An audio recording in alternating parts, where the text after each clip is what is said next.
काप मन जान था कोरिया जिला के एक कहावत है। कहा जाते कि कोरिया जिला के पहाड़ी इलाका में एक गुफा है, जेनला यहाँ के लोग डर गुफा कहीं थे। कहानी ये हवे कि ये गुफा मन जेन अंदर गिन ओ कभी वापस नहीं आईस। कोरिया के घना जंगल मन हमेशा हल्का हल्का कोहरा रही थे। गांव वाले हमेशा चेतावनी देते, बेटा वो गुफा मम्मत जी हाँ कबो कोई लौट के नहीं आ सके है। पर एक दिन गांव के युवा नरेश जिज्ञासा मम अपन 3 दोस्त के संग गुफा चले गए। नरेश हाँ हंसत रहिस, अरे यार बस गुफा है, काबर इतना डरता।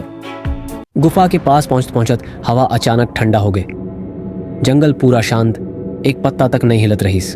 तभी भीतर ले अजीब आवाज आईस। दोस्त मन डर गिन, कहीं नरेश यार वापस चलथन, अच्छा नहीं लगत है। लेकिन नरेश जिद मम, एक बार झांक तो लेथन। टॉर्च जला के सब अंदर गिन। गुफा के दीवार मन अजीब अजीब निशान दिखत रहिस, जैसे खरोंच और पुराना चिन्ह। अचानक टॉर्च बंद हो गए, सब अंधियार। गुफा में एकदम से शांति हो गए। फिर आवाज आईस, आगे हव। तुरते दोस्त मन बाहर भाग गिन। नरेश अकेला रह गए।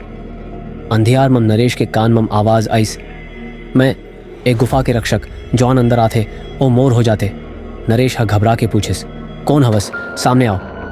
तभी लाल लाल धुआं बने लगिस औ अपना पे एक बूढ़ा जिसन आकृति दिखिस, लंबा दाढ़ी, जलत आंख, हाथ में चिमटा जिसन नाखून। ओ बोलिस, एक गुफा मोर घर है, यहाँ ले कोई जिंदा बाहर नहीं जा सके। नरेश भागना चाहिस, पर पैर जमीन में धंसे लगिस, जैसे जमीन जिंदा हवे। दीवार में हाथ दिखे लगिस, जैसे कोनो भीतर खिंचत हवे। कुछ हाथ बड़े छोटे, किसी बच्चे के, किसी बुजुर्ग के। आकृति फिर बोलिस, अब ते घलो डर गुफा के हिस्सा बन जाबे। गांव तरफ रात में एक जोरदार चीख सुनाई दिस, पर कोई उधर नहीं गिस। गुफा के नाम ले ही लोग कांप थे। दूसरे दिन पुलिस और गांव वाले सब खोजे लगिस, पर गुफा के अंदर बस नरेश के कपड़ा के टुकड़ा और टूटे हुए मोबाइल मिलिस, बाकी कुछ नहीं। तब से आज घलो कोरिया के लोग मन कहीं थे। एक गुफा खाली दिखते, पर अंदर कोई काना फूसी कर तो जागत रही थे। कुछ लोग रात में गुफा ले आवाज सुनते। एक नवा और भेजव कहानी अच्छा लगिस तो अगला पार्ट के लिए कमेंट करा और चैनल सब्सक्राइब करें बर्जन भुलाहू।